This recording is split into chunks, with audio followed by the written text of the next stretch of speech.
right. Good morning. Good morning. Week Good two morning. of the DM, Florida Real Estate with Robert Murillo, broker associate with Team Aroa at Compass, license number BK3373543. What's going on, John? Good morning. Good morning, everybody. John Sepulveda, MLS 1309244 with Origin Point.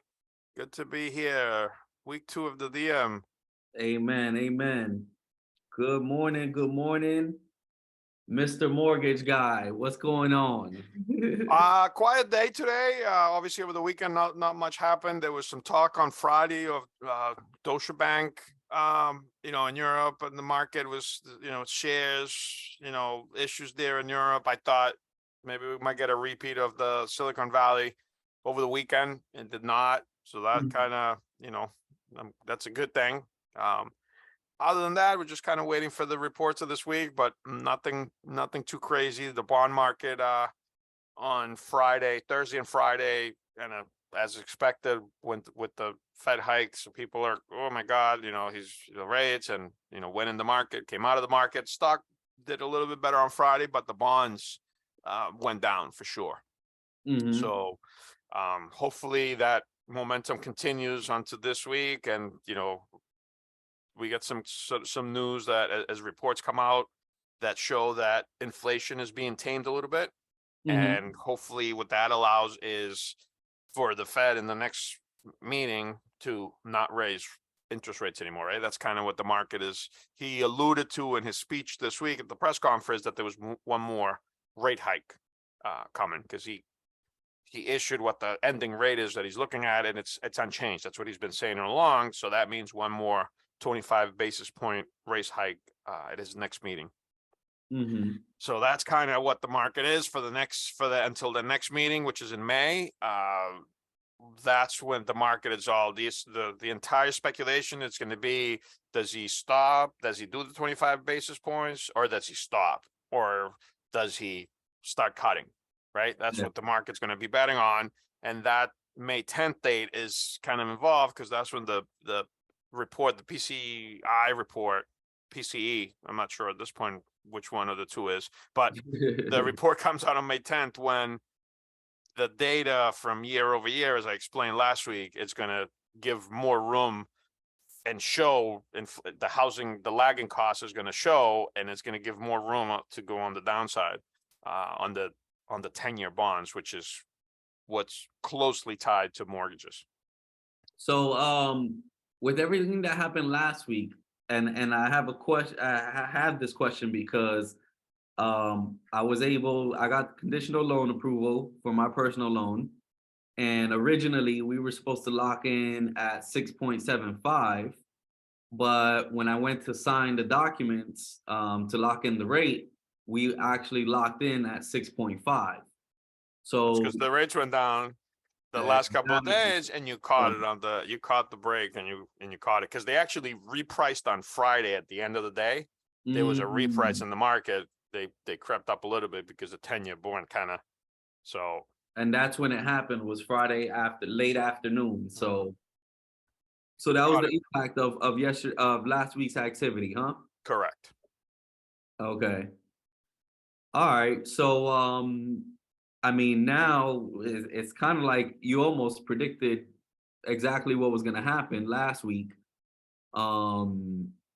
which is pretty cool that we had it documented. So there was a couple things that I've been getting in my inbox from you as far as information goes, and something that really caught my eye. One, we had already briefly spoken on the power bid approval that Origin Point has to offer. And something that really caught my attention was the same day mortgage. It's catching a lot of people's attention. Yeah. The fact I saw something about, it was step 1, you connect us with your clients. Step 2, they get everything that we need within an 8-hour period. And step 3, you guys take care of the rest and get a same day mortgage. Yep. That's what the program is meant to do. It's not a new program. Like, it's not something that we just made up in testing. Actually, it's been, they've been doing it. They funded, I don't know how many millions of dollars already. Like, it's been they've been utilizing this, a guaranteed rate. Remember, we're guaranteed rate company, so guaranteed GR has been using it already. Now at origin point, we have access to it. We've grown enough that we have access to that program, which is really, people are like, what? Like, they don't believe it. So the concept is you apply for your mortgage, regular mortgage, and you can close in as little as 10 days, right? Because you need the appraisal.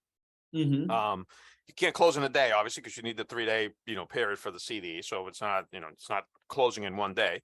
Yeah, But when you say same-day mortgage, essentially you're saying you're like getting approved. approval. You get an actual approval from an underwriter in the same day mortgage, and you could close in 10 days. And actually, you could close sooner if you get an appraisal waiver, because this is only good for conventional. And this is conventional okay. loans. Okay, gotcha. Right? It's not ready for FHA yet, not VA. It's not ready for government. It's coming. They're working on it, but right now it's just conventional. And so the appraisal waiver, are you familiar how appraisal waiver works? Yes, but Okay. however, before that, what is the quickest you've ever closed on a FHA or VA loan?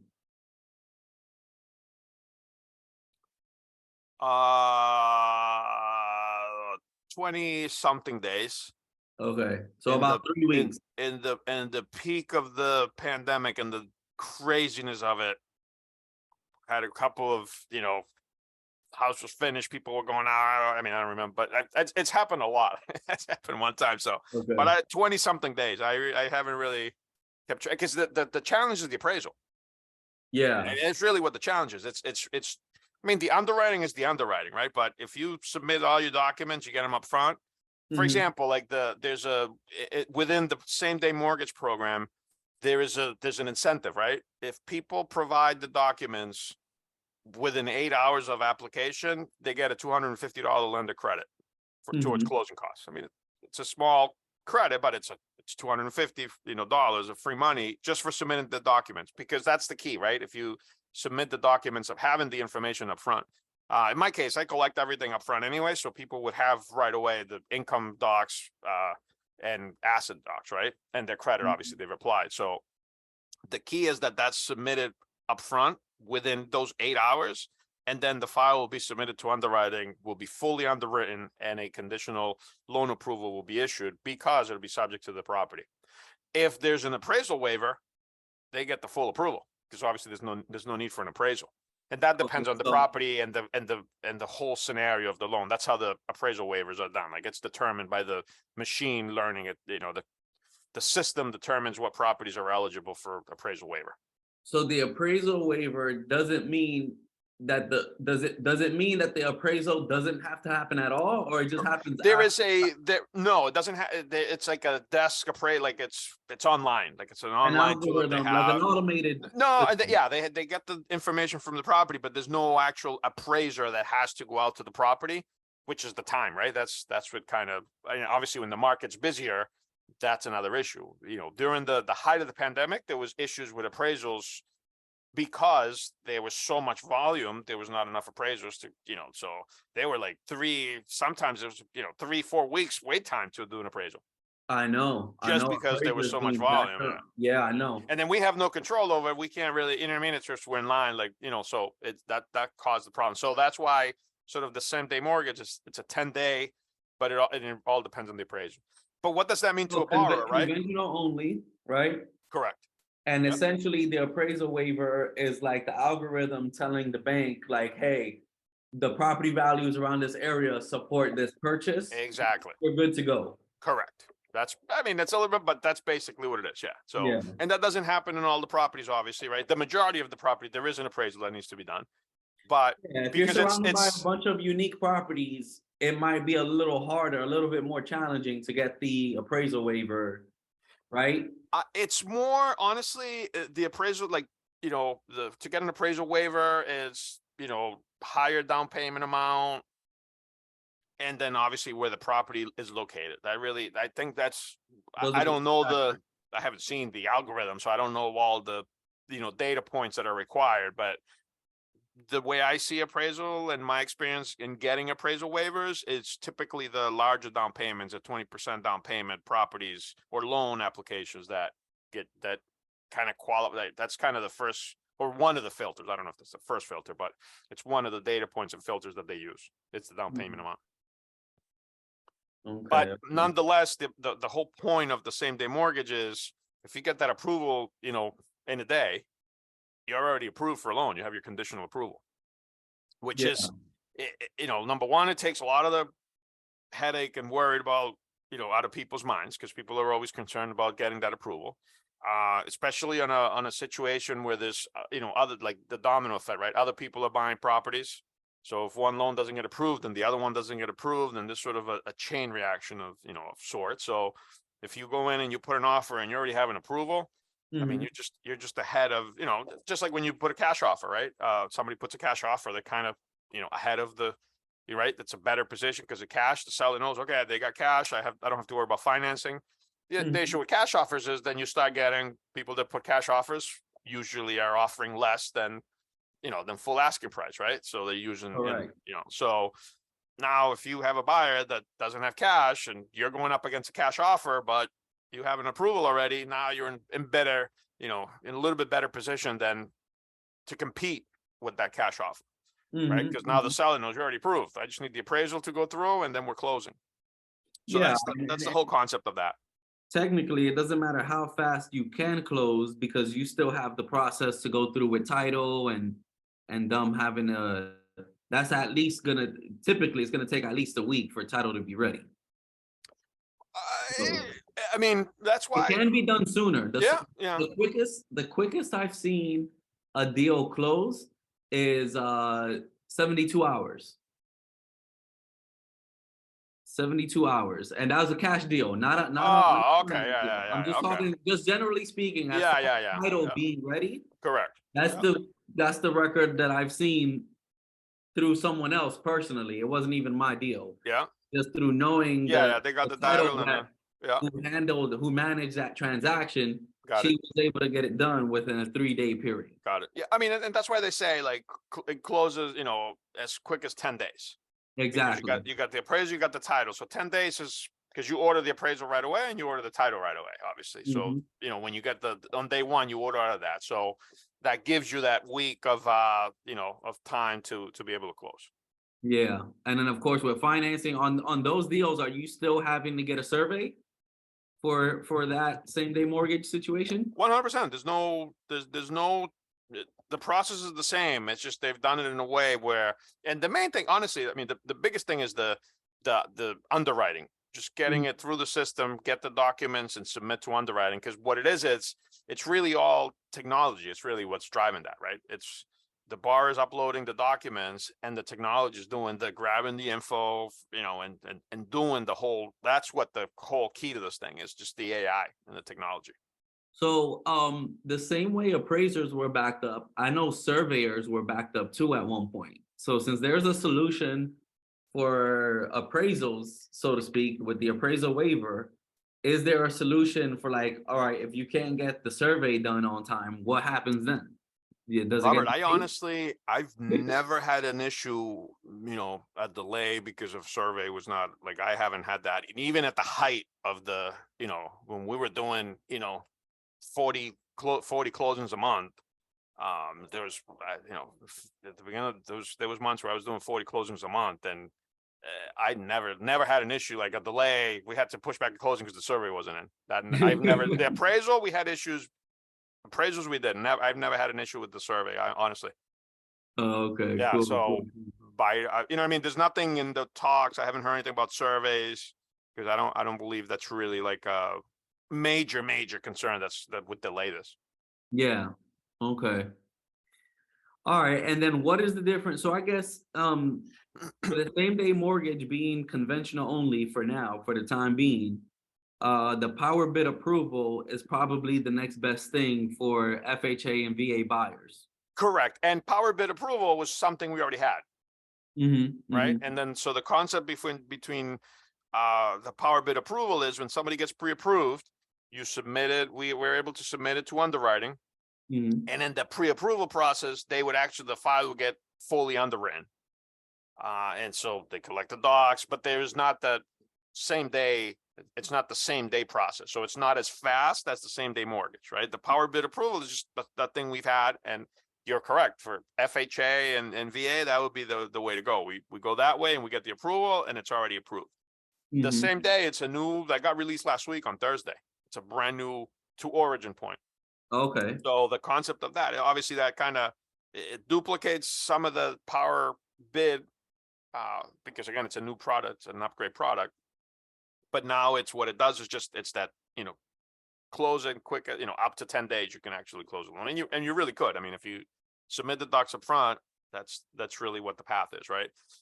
So So this also sounds ideal for people who would have a sale contingency. Like let's say I already own a 100%. home and I know I anticipate netting a certain amount upon the sale of my home, but I don't want to miss out on this opportunity here. And that's what I meant by that domino, because when a lot of people move up buyers they list their property and they're buying another property and they're selling and they need the proceeds from this property to buy the next property. So Mhm. your buyer goes in and buys this property, but if the seller something happens in their financing and they don't get approved, then there's just dominoes, right? There's a process and not everything behind gets delayed, right? So if your seller is if your buyer is selling also a house, their house gets delayed because they can't, what I mean? It's just all a domino effect. So that helps a lot in that situation.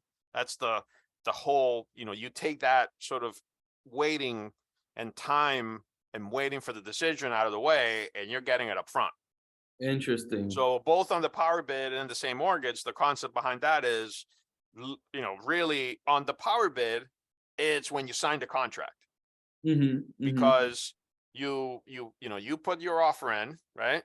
Yeah. And once the offer is accepted, there's a 10-day period. Sometimes it's a lot faster than that, but there's a period when people go do the home inspection before they sign the purchase and sale, right? So the concept behind power bid is that when the person puts an offer on the house, there's a pre-approval in process. We submit it to power bid. File gets fully underwritten. When the borrower finishes the inspection process and is signing the purchase and sale agreement, the buyer already has the approval. You follow me? So at Yeah. signing on the purchase and sale, borrower already has the approval. So the seller knows, okay, my buyer's approved. All I need is the appraisal. So that takes that anxiety out of the way. The offer's been accepted, right? Yeah. It doesn't matter. The offer's already been accepted. So it's not, the seller's not, you don't have an advantage over over anybody else because your offer's already been accepted. But when you're signing the purchase and sale, not only well, depends who you're talking to, right? If you're talking to the listing agent, of course, the listing agent is going to see, well, this is better for my seller because they have the confidence that the loan's already approved.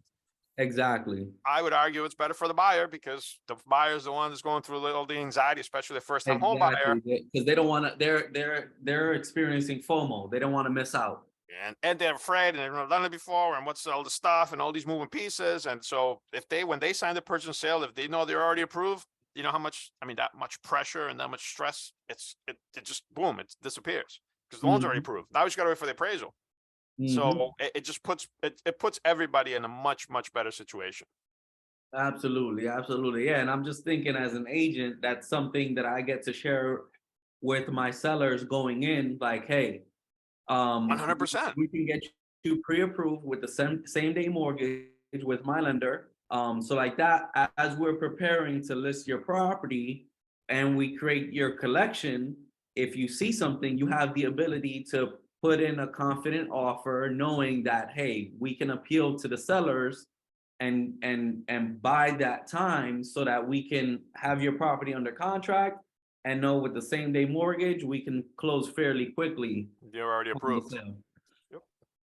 Yeah. And if both the listing agent and the buyer both go on the same day mortgage, because if the seller's ready, but the buyer doesn't do it. But if they both do it, they both apply, closing loans in, less than 30 days. If, the appraisal takes long, As it's long as still, all the ducks in a row. you still have everything all set. And again, the main thing is, I think the peace of mind that people have from having okay, I'm already approved. Which granted, that starts in a different process, right? Because once you get the conditional loan approval, it's that. But the difference is on a typical loan, when you get a conditional loan approval, the the the process is there are still conditions to be met for the borrower. Income conditions, asset conditions, those type of Okay. conditions still have to be met. So When let's you talk have about that because I got my conditional loan approval and I've got like 8 conditions to meet. So this is the part where most buyers either get frustrated, exhausted, or worried because it's like, hey, I've already given you everything you asked for. So why more? Why are you asking more questions? I already gave you everything that you need. Like, yeah, why do I have to resubmit more information? Why do I have to add on and explain it? Why more? I get that question all the time, and honestly, you know what my answer to people every single time is, and What's I that? kind of flip it on and I say, okay, let me ask you a question. You know, $300,000 loan amount, right? I'm just making up the number, but obviously that's Mhm, a. I said, you don't know me. You just met me in this transaction, right? You don't know me in the past, right? Yeah. mhm, Okay. And then, what if I said to you, my wife and I are going to buy a house. Would you lend me $300,000 so we could buy a house? Would mhm, you want to know what I do for a living? And would you want to know what my wife does for a living and how we're going to be able to pay your mortgage back? Well, yeah. This actually discussion goes into, for example, husband and wife buying. The husband has 760 credit score, wife has 640 credit score. We have to use the wife's credit score of 640 because you have to use the lower of the two, right? yeah, yeah, yeah, That's a related question. People, well, why can't you use my credit? How come you have to use my wife's? Well, because you the guys are credit applying score, together. well, you're applying together, but the credit score is your report card. So I say, okay, if you're the lender, if I'm asking you to lend me $300,000 to my wife and I, you see my credit's great, wonderful, but my wife has a 640 score. Which credit are you going to take into consideration to determine if I have the ability to repay your money back? Would you take my credit or did you look at my wife's credit that is slower? And Mhm, oh yeah, I have to look at your wife's credit because it's slower. I said, well, you just answer your own question. And so it's really, I mean, a bank is an entity. It's a financial institution that is there for profit. They're taking people's deposits. If it's a bank, right? They're taking the people's deposits that we've talked about with Silicon Valley, and they go invest that. They keep 10% on the books and invest 90%. So it's really a business. The mhm. banks, they don't, the buyer is a first time home buyer, has concerns. They found their dream home. I mean, it's banks, that's not part of, there's no emotion in the transaction. It's, are you able to pay the loan back? Number one, the bank is investing the money, so they want a return on their investment. But number two, and I would say maybe more importantly, the rules say that the banks have to do the due diligence after with Dodd-Frank after 2008, financial crisis. Now the Mhm. banks and the underwriters have to do the due diligence and provide proof that the borrower has the ability to repay the loan.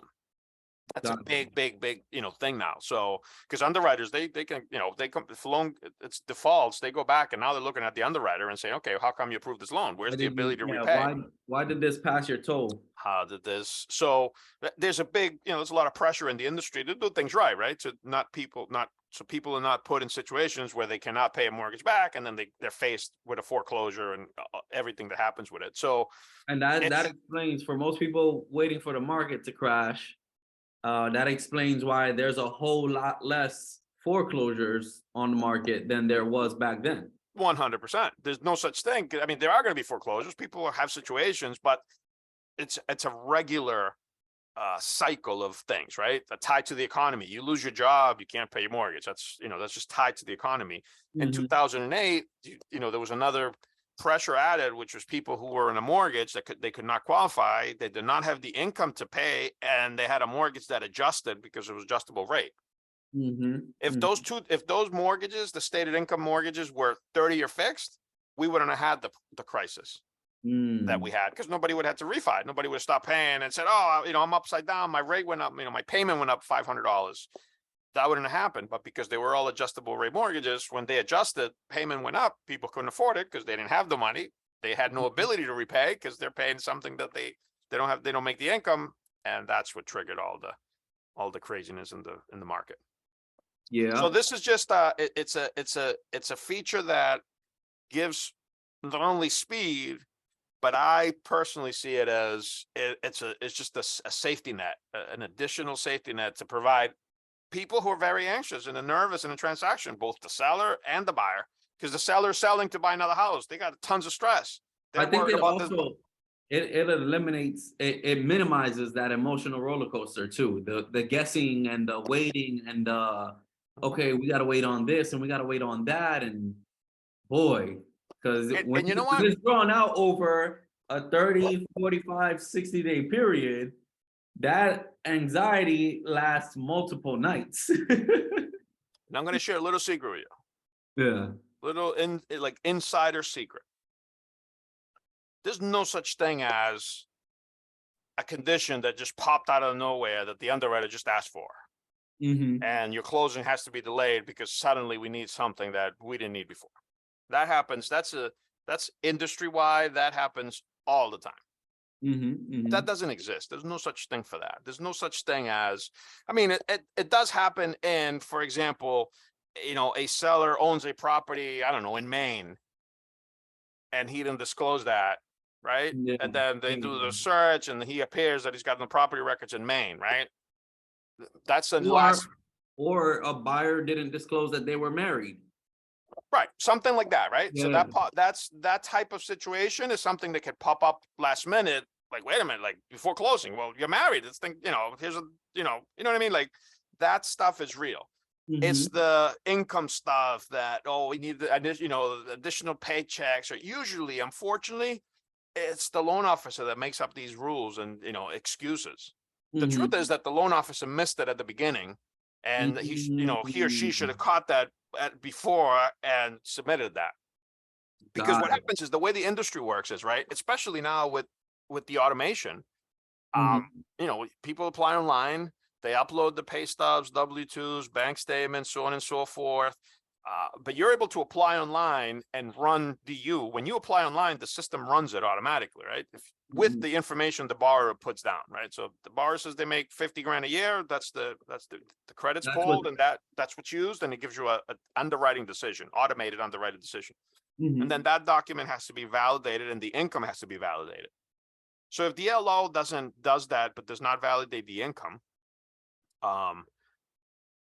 once the underwriter looks at the income, right? So let's say the borrower puts in, just he or she makes $50,000 a year, but then when the pay stubs come, that it's not a salary, it's hourly, and they actually, 1 week works 32 hours, another week works 37 hours, another week works 35 hours. So they don't really work the same amount of hours a week, and they have to average out. They have to average out the income. So if you average it out, it can therefore lower that income. And if you're tight on debt to income, if you go over the threshold on a conventional loan over 49.99% of debt to income ratio, then that loan is no longer approved eligible for a Fannie Mae loan, right? Conventional loan, Freddie or Fannie. So that has the income not calculated the same as when the borrower applied, that will cause an issue. Like that's an underwriting issue that'll come up. But that's something that the LO should catch up front. The LO should look at the pay stubs and determine, okay, this is not 40 hours a week. I need to average my income. That's on the LO. Yeah. So a lot of those issues are caused, unfortunately, by the LO. That's why we talked about last week. Is you got to work with a professional, professional agent, professional lender. That's the stuff that's not really talked about, right? People don't really kind of know, but that goes on in the industry. I mean, I'm sure you've had issues with.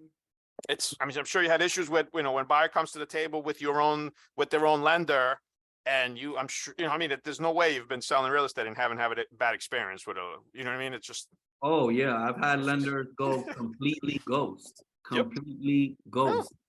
And then things happen and they don't answer the phone. The week of closing. The phone doesn't answer. I mean, that doesn't work, because you know what? This is a messy process. I mean, it's a very large $300,000, $400,000, $500,000 purchase. That is the largest financial transaction that most people will do in their lifetimes.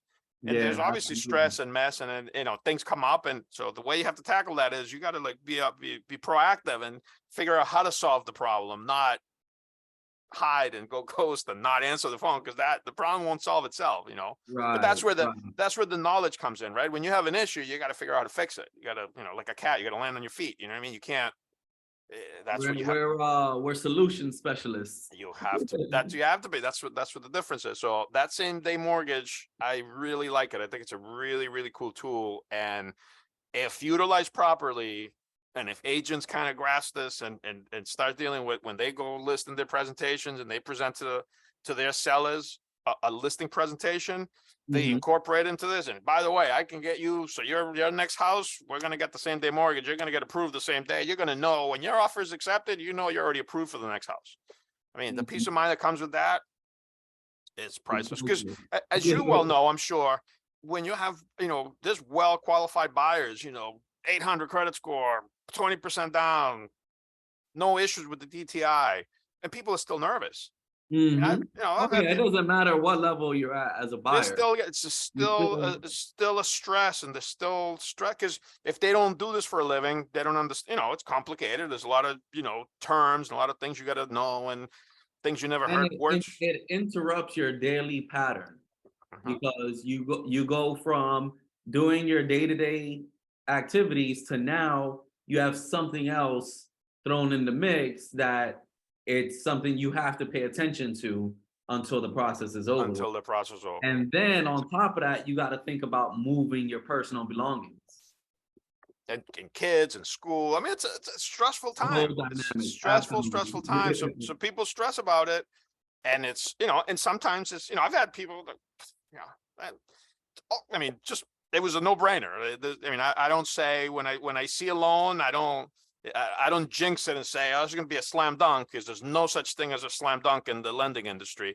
But when you, you know, when you see a, you know, super, you know, high, you know, 20% down, 800 credit score, you know, no debt, like, just, you know, it's a no-brainer. It's going to happen. And those buyers are super stressed. Oh my God. Honestly, so you're never going to notice a slam dunk until the deal is done. After it's closed. Exactly. You never notice it in the process. So when it closes on time, when your buyer is 100% compliant, when your buyer's agent, listing agent is working in sync with one another, when the title company does everything flawlessly, it's not until the end of the transaction that it closes smoothly with no delays, no discrepancies or anything. You never notice that it's a slam dunk until the very end of the transaction. So after the fact. Correct. But when that happens rarely. Well, because I mean, now it does happen. You do get I'm saying without it issues, happen, but rarely. I mean, to be honest with you, I mean, just kind of looking at sort of my right. I mean, besides appraisal issues or things that come up that are completely unexpected, for the most part, the majority of transactions are done within the timely manner. They really are. I mean, it's just, there's really not, it's when you know, it's the, when you have an LO that's, you know, that's messier, is not as good in the communication, is not as good in getting followed through, it's not as good as getting the docs up front. Like I'm telling you, in the mortgage industry, that's a big thing, you know, for LOs, getting people to get the documents. I mean, there's LOs that you know, they get and there's different lenders that have different processes of how the application is submitted. So, you know, there's really, until the files with the processor getting submitted to underwriting, is when they start asking people for pay stubs and W-2s. So that, in my opinion, creates an opportunity for a messy process. I will not issue somebody a pre-approval until I see their income docs. Yeah, that's just how I operate. I don't, because I put my name to it. I sign my name at the bottom, and when I sign my name at the bottom, it says that, you know, Joe and Mary qualify for this mortgage for this amount, and I put my name to it. So if I put my name to something, it's got to mean. So I get the docs up front. In compromising yourself for the sake of I mean, it's not in the under contract if they can't get approved. Correct, because then, you know, if you're the agent I'm working with, and I'm giving you a pre-approval, and I'm telling you that these people qualify, you know, then you're going out and putting an offer. You're going out to a listing agent, and you're saying, no, you know, my lender checked this out, he's good, these people qualify, and then they accept your offer, and you go through this whole process, and oh well, no, the guy hasn't been working for 2 years. He does, you know, he doesn't qualify. We can't use his income.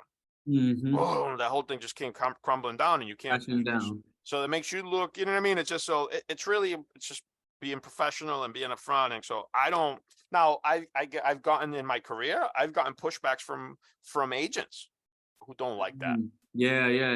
You can't just get me a pre-approval. They can send me a pre-approval. Like right now, I'm on the way to put an offer. Like, sorry, that's just not, I'm not the lender that does that. Like, you're just gonna, I need to talk to the buyer. I need to see what the buyer is trying to do. I need to see Mhm. what they're, you know what I mean? And I need to see the income docs. So I need to verify that they actually qualify for the mortgage. Yeah. Does that take longer? Yes. Depends on the buyer when they get me the documents. I do my Mhm. job right away, but I have to get the documents. And for the most part, people have that nowadays. There's no such thing as making copies of pay stubs, and it's all electronic. I mean, just nowadays, that's just so It's easy to do. almost instantaneously.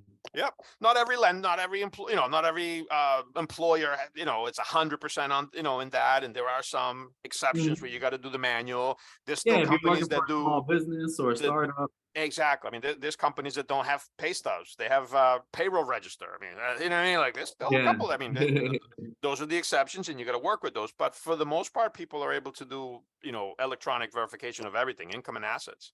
Yeah. So it's a very, very easy thing to do and easy to follow. So it's not hard to do that. So if you get all those docs up front, you have a smooth transaction. So what the same day mortgage is really, just put that times X, 10X. You just get the docs up front in 8 hours and you can close in 10 days. Same day mortgage approval.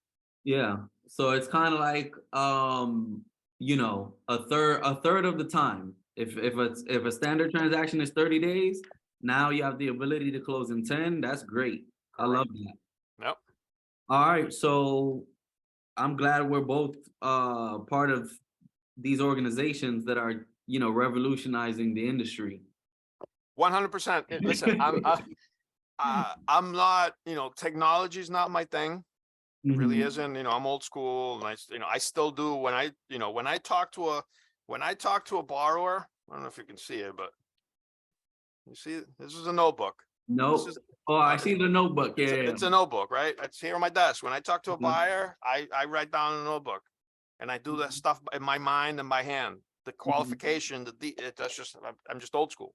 I mean, the Yeah. computer does everything, but I do everything by hand, and then I go on the computer and put everything. So technology is not, it's not my strength, right? I didn't come to Origin Point because of the technology. Some people Mhm. actually do that. Some LOs make decisions based on that. That wasn't the decision. Like, that had really no bearing on it.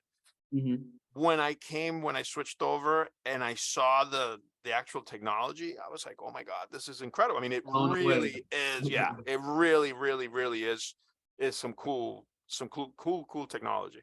And Yeah. it does make things much faster and much easier to work. And the main thing is, if people do the stuff, meaning upload the income, and and the file gets looked at and underwritten, it is a much, much better transaction for the buyer, much better process, much more peaceful and calm. Things come up 100%, but that part, the uncertainty, when you take that away, people feel a lot better. Absolutely. Absolutely. All right. So with that said, that wraps up today's episode. Robert Murillo with Team Aroa, broker associate with Team Aroa at Compass. Signing off here, license number BK3373543. John, let them know John how to reach Sepulveda, you. Origin Point, and MLS 1309244. Great talking to everybody. Hope this information was useful, and we will see you tomorrow. Alrighty, don't forget to like and subscribe, comment, share, like and subscribe on YouTube, and join us on Facebook, the DM Florida Real Estate.